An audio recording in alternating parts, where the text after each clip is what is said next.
Hello everyone, this is Here's Trivia. Welcome back to our Subscribers Game Tournament Season 2 as we continue with Group 2 matchups from Round 1 as we have the Razor Jade Guard in the green versus the White Cloud Hermit in the red.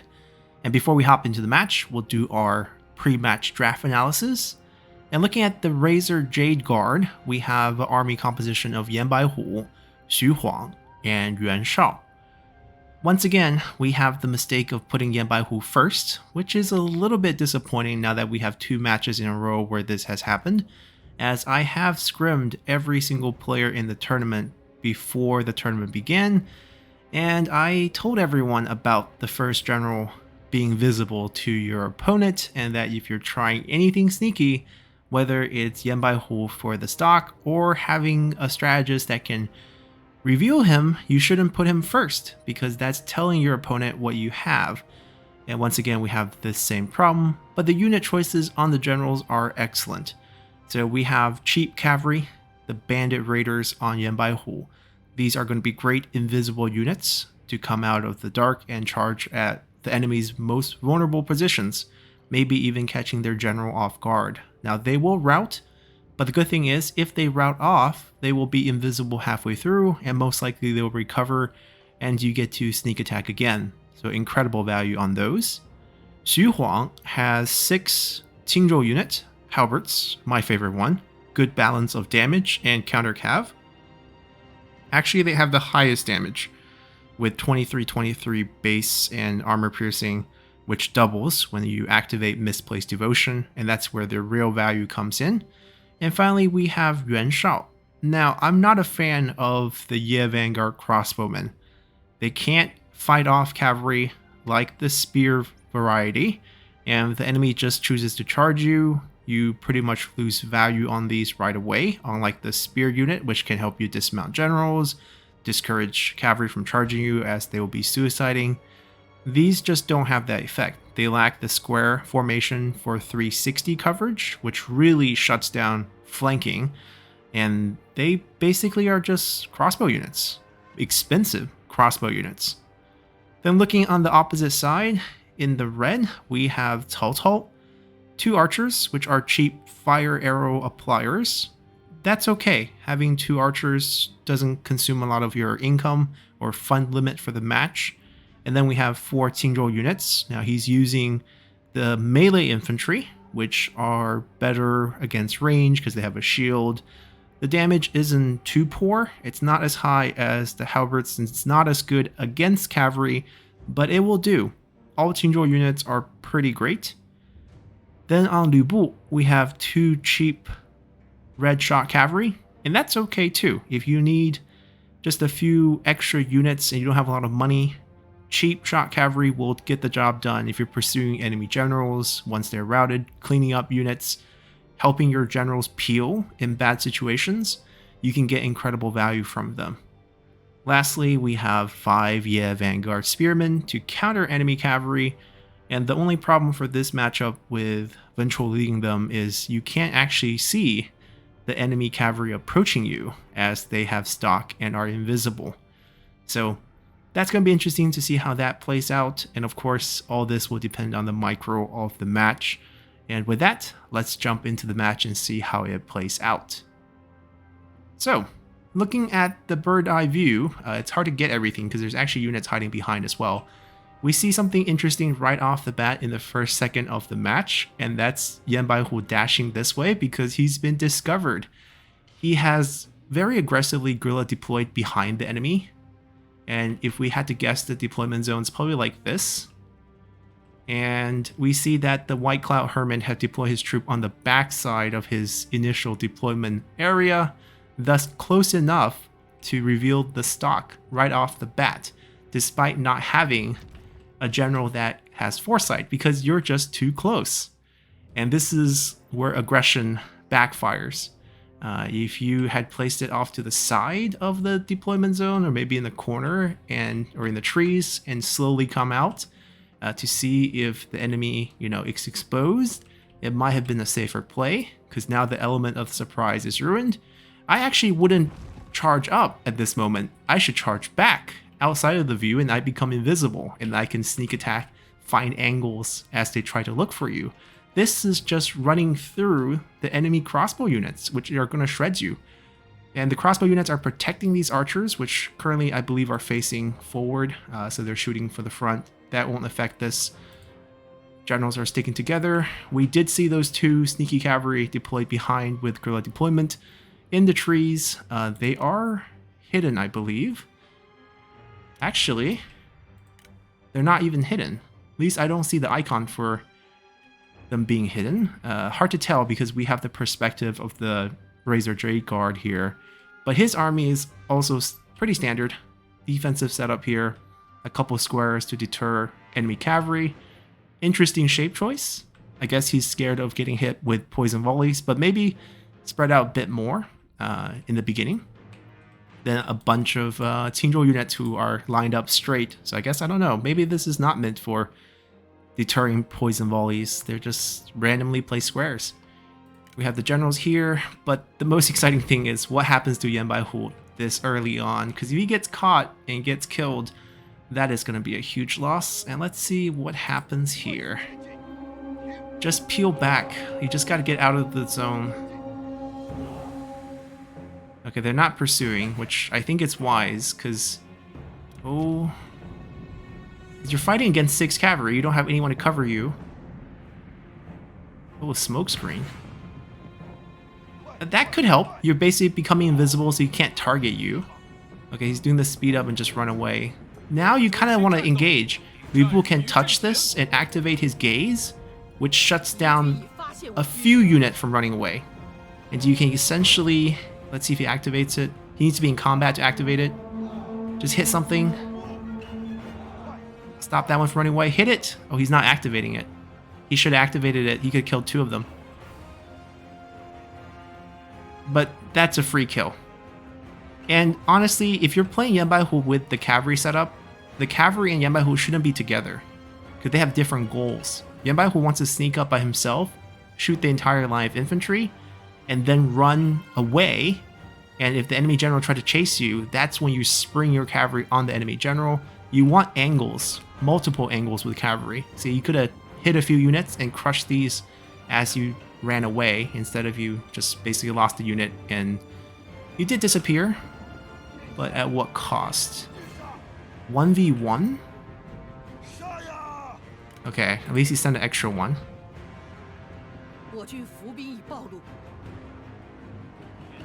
This is a great opportunity for Yan Baihu to go back. He's invisible already, and the enemies abandoned his front line. This is when you just murder this group with poison volleys. See, these cavalry might be dead if the generals go help. A little hesitation on White Cloud's part. Alright, they're setting up the defense of the square. It doesn't really kill generals, it kills cavalry. And this is definitely a bit detached. Yan Baihu needs to go. This is your chance. Okay, so these 3 cavalry just died for nothing. Why is he not? Yeah, there we go. He's moving.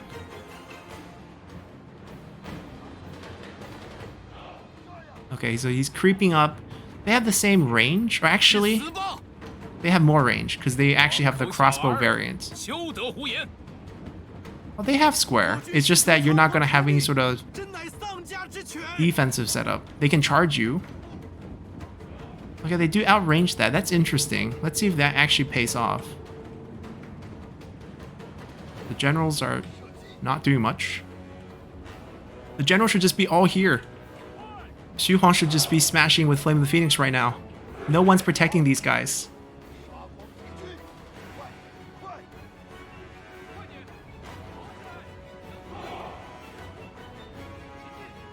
He should actually just stay there. Let the archer shoot him.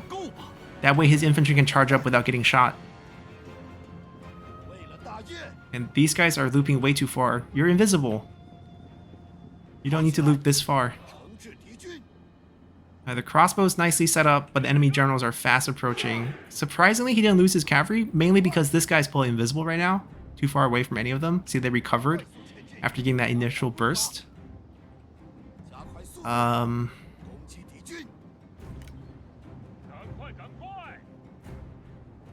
I don't know. The infantry should be charging. Why not engage? What are we waiting for?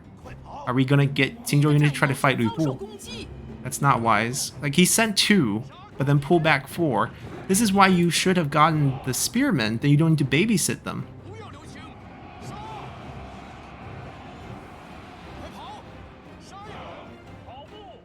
Yamahu is back for another one. This is good value. Fire? No? Oh, he probably did fire, because they lost about 2 sets of 20s. Come on, just touch these guys. This side... Okay, Yuan Shao is trying to stay out of combat. Xu Huang is not really getting any value here. He's actually not doing anything. He's just standing there.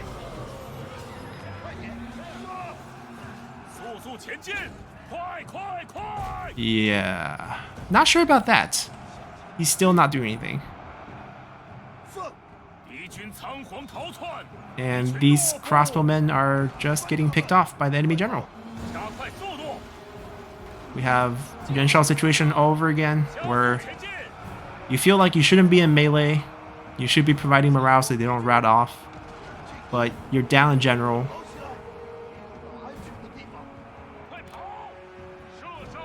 Still only 2 shots. Okay, this one didn't even get touched.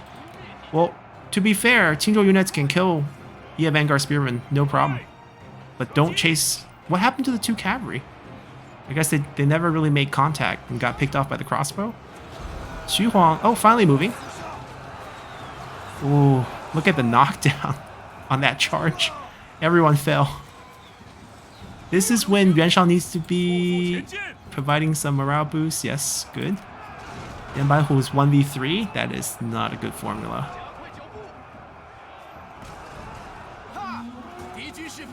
Okay, this is good. Someone needs to be chasing that unit right now to make sure they don't bounce back. Because the worst thing about Qingzhou unit is if they bounce back and get their misplaced devotion back, then they will just murder you. Just run away. Run away. They dismounted. Run away.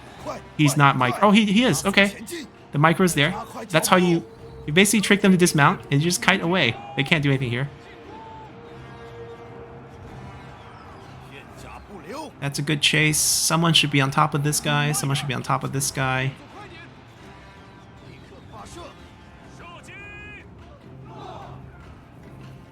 Yeah, it's just... Oh. Ooh. Poison Volley is not a general killing ability, and I think he just murdered his own... Yeah, he made sure to murder both of them. It's a bit unfortunate. Now Yuan Shao's getting chased, so they're gonna lose their misplaced devotion and immediately rout. They still have all their infantries alive. The 4 infantry that he kept really didn't add any value. If they charged up together, he would have won the infantry trade for sure.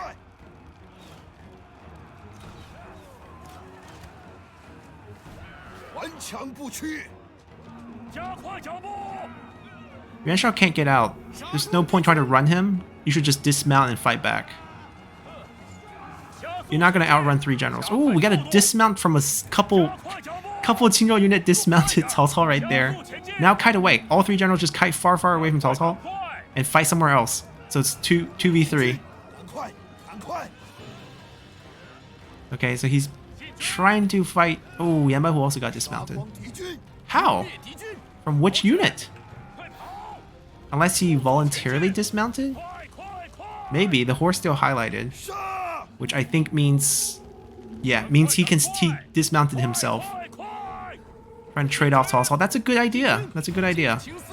Make the best out of the situation. Ooh, Cao Cao's just running here. Get him. Get him. Why not dismount Xu Huang?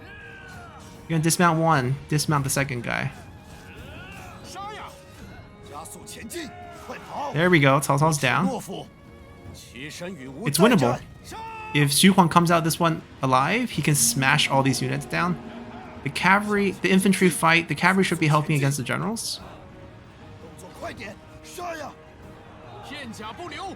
He's running towards his unit, which is smart. Archer's still alive. Yeah, kill the archers.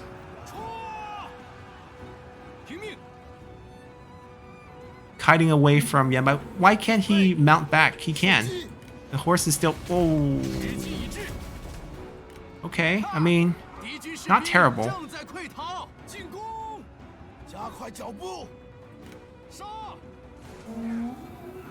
It's going to come down to the generals. These units are meaningless here. He should try to mount. Yeah. Oh, army loss got to him. Without Yuan Shao, he's breakable. He accepted a duel? Okay, rejected. Oh, crossbow damage at close range. It hurts. It hurts generals a lot. Don't stand still. It's similar to javelin spear guards. Same concept. Let's get a smash in here and just rout this guy off.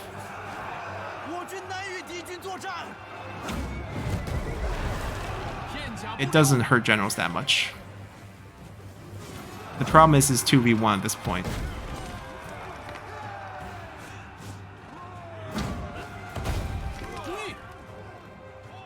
Oh, choosing to dismount. Trying to get a bit of more attack on this. I'm not sure if it's going to work out. Yeah, he's getting kicked by horse, kited away. See, at this point, you just charge him. Run away and then charge him. The knockdown basically means he can't hit back.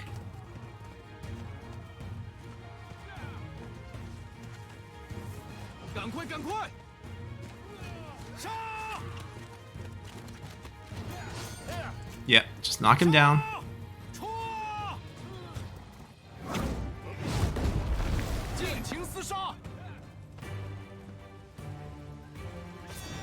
Ah.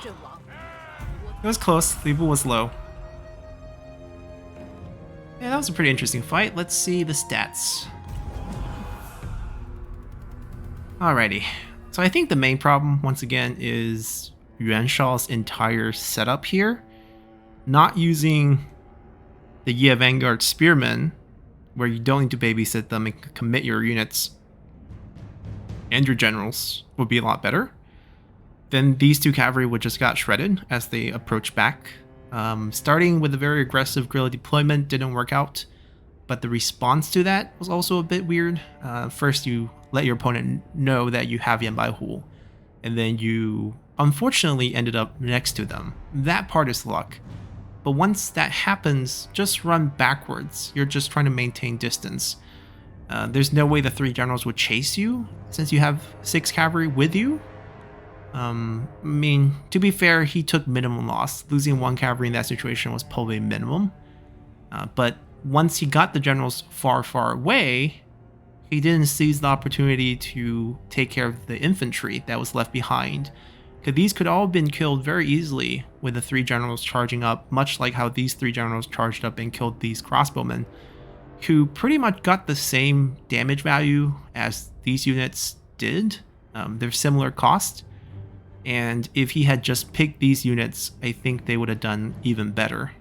Because you would have kept the enemy at bay. They wouldn't dare charge you at that point. Qingzhou units did okay. You're fighting into other Qingzhou units, and the fact that 4 of them ended up fighting generals, not what you want to happen, because Lu Bu can just clear you with the Rage of Lu Bu ability. Any sort of AoE slam. Very similar to Flame the Phoenix. Xu Huang wasn't microed for a long time. In the early stages of the fight, he was stuck in the middle of the infantry for some reason. He wasn't even attacking the enemy infantry, so that was a bit unfortunate. The trade between Yuan Shao versus Cao Cao was good. At least he traded something back, as you know, both of them ended up on the ground, or he was running away, but he was dismounted just from a few Qingzhou unit. That's why any of the polearm variety is just better than, you know, the melee infantry. You have a chance to dismount, even in that chaotic random situation that only a few of them were left. It's also just bumped into the wrong one, the wrong angle, and he ended up on the ground and got killed. Lu Bu, massive value here, killing the infantry, all these infantries. And the cavalry really never got the surprise attack off, which is unfortunate. Maybe it would turn around. Maybe these archers wouldn't have gotten any value. And maybe, yeah, maybe it would be different with a slightly different guerrilla deployment. And that's the match, as we have White Cloud Hermit moving on to round 2. and we'll face the winner of our next match. And depending on how fast that match is, one of them will get side selection for the first siege battle. And we'll see you guys then. Bye!